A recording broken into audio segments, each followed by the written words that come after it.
जी नमस्कार साथियों, सभी का एएनएन नेटवर्क में तहे दिल से स्वागत है। साथियों, आज हम बात करने वाले हैं बीटीएससी स्टाफ नर्स रिजल्ट 2025 के बारे में।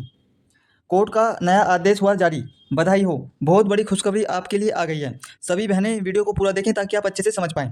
सभी बहनों में खुशी की लहर, रिजल्ट अचानक से हमला। जी हाँ, कोर्ट का आदेश लागू। वीडियो महत्वपूर्ण है, बहुत ज़्यादा। छात्रों की पहली जीत, विभाग की हुई हार। साथियों, वीडियो स्टार्ट करने से पहले मैं आप सबसे एक गुजारिश करना चाहता हूं, जो बच्चे एएनएन नेटवर्क पर पहली बार आए हैं तो वे सभी बच्चे एएनएन नेटवर्क को सब्सक्राइब कर दें, ताकि हम जो भी वीडियो अपलोड करें बीटीएससी स्टाफ नर्स रिजल्ट 2025 से संबंधित, उसका नोटिफिकेशन सबसे पहले आप तक पहुंच जाए। तो चलिए साथियों, बिना किसी देरी के करते हैं वीडियो को स्टार्ट। तो देखिए, सबसे पहले मैं एक नज़र आपको इस भर्ती के बारे में बताता हूँ। जिन बच्चों को पता नहीं है इस भर्ती के बारे में, जो बच्चे चैनल पर पहली बार आए हैं, तो मैं एक बार उन सभी बच्चों के लिए इस भर्ती के बारे में बता देता हूँ, आखिरकार ये भर्ती किस प्रकार से आपकी आई थी। तो देखिए, ऑर्गेनाइजेशन का नाम था आपका बीटीएससी, ठीक है ना। Bihar technical service commission, BTSC. Post का नाम था आपका स्टाफ नर्स। और किस के तहत आई थी आपकी भर्ती? 23/2025 के तहत आपकी आई थी भर्ती, ठीक है ना। टोटल वैकेंसी थी आपकी कितनी? 11,389 पद थे आपकी। और कैटेगरी वाइज हम देखें, आखिरकार कैटेगरी वाइज वैकेंसी किस प्रकार से थी आपकी। तो देखिए, जनरल वाले बच्चों की मैं बात करूं तो टोटल वैकेंसी जनरल वाले बच्चों की 3,134, और महिलाओं की इसमें 1,097। ईडब्ल्यूएस की बात करूं तो 784, और महिलाओं की 274। एससी की 2,853, और महिलाओं की 440। एसटी की 121, महिलाओं की 27। ईबीसी की 3,117, और महिलाओं की 494। बीसी की 933, और बीसी महिलाओं की कितनी है? 447। और इस प्रकार से टोटल पोस्ट कितनी है आपकी? 11,389।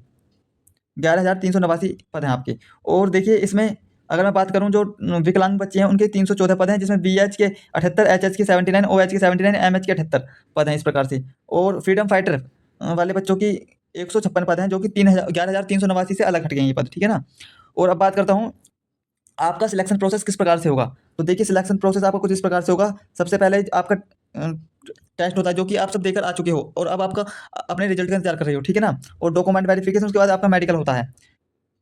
और अब बात करता हूँ साथियों, आपकी सैलरी कितनी मिलेगी। देखिए, पे लेवल 7 के तहत आपको मिलेगी कम से कम। देखिए, संभावित आप मानकर चलें कि 35,000 से 45,000 के अंक, 45, देखिए 35,000 से 45,000 के बीच में आपको मिलेगी।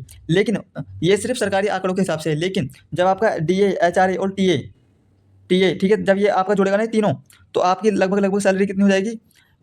55,000 प्लस हो जाएगी, ठीक है। तो आप मानकर चलें कि 55,000 आपको कम से कम सैलरी मिलेगी इसमें, ठीक है। और इससे अलग हटके आपका एनपीएस, जो कि पेंशन होता है, वो अलग कटेगा, ठीक है, इस प्रकार से। और अब मैं बात करूं, आखिरकार आपकी कट ऑफ क्या किस प्रकार से रहेगी। देखिए, कट ऑफ बताने से पहले मैं आपको एक चीज़ बता देना चाहता हूँ। आपका पेपर होता है 75 अंक का, ठीक है ना। और इसमें 25 अंक किसके होते हैं? अनुभव के, ठीक है ना। तो ये 25 अंक बहुत महत्वपूर्ण है, ठीक है ना। ये 25 अंक मेरिट में बच्चों को ला भी देते हैं और हटा भी देते हैं मेरिट से। तो बहुत जो महत्वपूर्ण इंपॉर्टेंट करता है, ये 25 अंक आपको किस प्रकार से अनुभव के अंक मिले हैं। मैं दोनों की फाइनल कट ऑफ बता रहा हूँ, आखिर अनुभव और आपका लिखित जो एग्जाम हुआ था दोनों का, ठीक है ना। दोनों का किस प्रकार से आपकी कट ऑफ रहेगी 100 अंकों में से। तो देखिए, आउट ऑफ 100 की कट ऑफ मैं बता रहा हूँ, आखिर फाइनल कट ऑफ क्या रह सकती है आपकी। तो देखिए, जनरल वाले बच्चों की 68 से 75, ईडब्ल्यूएस की 62 से 68, ईडब्ल्यूएस महिलाओं की 60 से 65, बीसी पुरुषों की 60 से 66, बीसी महिलाओं की 55 से 60, ईबीसी 58 से 64, एससी 55 से 60, एसटी 52 से 58, और महिला जनरल वाले महिलाओं की 60 से 65 अंक के बीच में कट ऑफ रहेगी।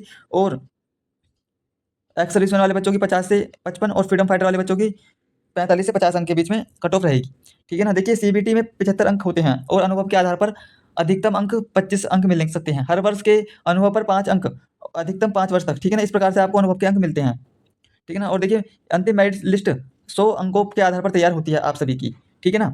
अब देखिए, न्यूनतम क्वालीफाई अंक आपको कितने, देखिए कम से कम इतने अंक तो आपको चाहिए। कितने अंकों में से? 75 अंकों में से, न्यूनतम 75 अंकों में से जो आपने पेपर दिया है, इसमें कितने अंक कम से कम आपको चाहिए।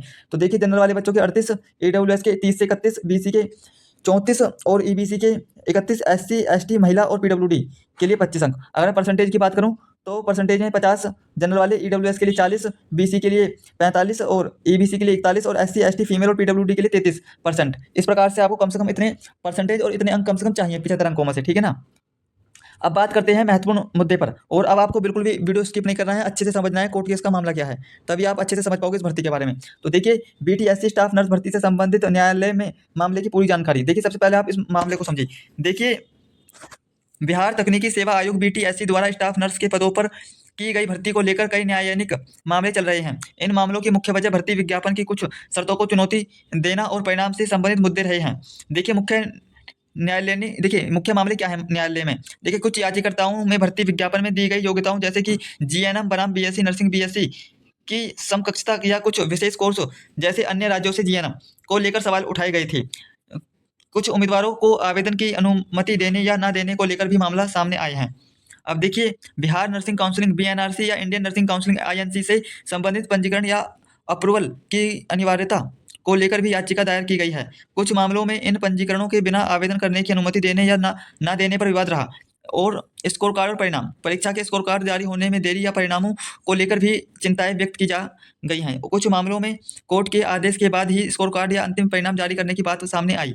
और देखिए आयु सीमा और अनुभव में छूट संविदा पर कार्यरत अभ्यर्थियों को अधिकतम आयु सीमा में छूट देने या ना देने जैसे मुद्दों को लेकर भी मामले उठे हैं। और देखिए वर्तमान स्थिति और संभावित समाधान। पटना हाईकोर्ट में सुनवाई बीटीएससी स्टाफ नर्स भर्ती से संबंधित कई मामलों की सुनवाई पटना हाईकोर्ट में चल रही है। इन मामलों के अंतिम निर्णय पर ही भर्ती प्रक्रिया का आगे बढ़ना और अंतिम परिणाम का जारी होना निर्भर कर सकता है। कोर्ट के आदेश पर निर्भर अंतिम परिणाम। देखिए कई रिपोर्ट्स के मुताबिक अनुसार भर्ती का अंतिम परिणाम कोर्ट के फैसले के अधीन होगा। संभावित बदलाव। देखिए न्यायालयिक फैसलों के आधार पर भर्ती की प्रक्रिया में कुछ बदलाव देखने को मिल सकते हैं, जैसे कि कुछ उम्मीदवारों को परीक्षा में शामिल होने का मौका मिलना या परिणामों में सुधार। तो आप समझिए जो मुख्य मामला है ना जो आपका वो है जीएनएम और क्या है B.SC। ठीक है, इन दोनों में मामला है। ठीक है, देखिए जीएनएम वाले बच्चे क्या रहे हैं, केवल और केवल हमको मौका मिलना चाहिए। लेकिन बीएससी वाले बच्चे क्या कह रहे हैं, भाई हम इनसे बड़े हैं और इनसे जीएनएम वाले बच्चों से हमारी डिग्री अधिक है तो मौका हमें मिलना चाहिए। लेकिन यहाँ पर जीएनएम वाले बच्चे कह रहे हैं सिर्फ और सिर्फ जीएनएम वाले बच्चों को ही मौका मिलना चाहिए। ठीक है ना। और देखिए कोर्ट किस संभावना में जा सकता है, अगर कोर्ट इसकी सुनता है तो ये सीधे तौर पर बाहर हो जाएंगे। ठीक है ना। और यदि कोर्ट इनकी सुनता है तो ये भी परीक्षा देंगे और ये भी परीक्षा देंगे। ठीक है ना। तो मुख्य मामला ये है, जैसे इस पर कोई अपडेट आती है तो आपका तभी रिजल्ट से कुछ संबंधित अपडेट आएगी।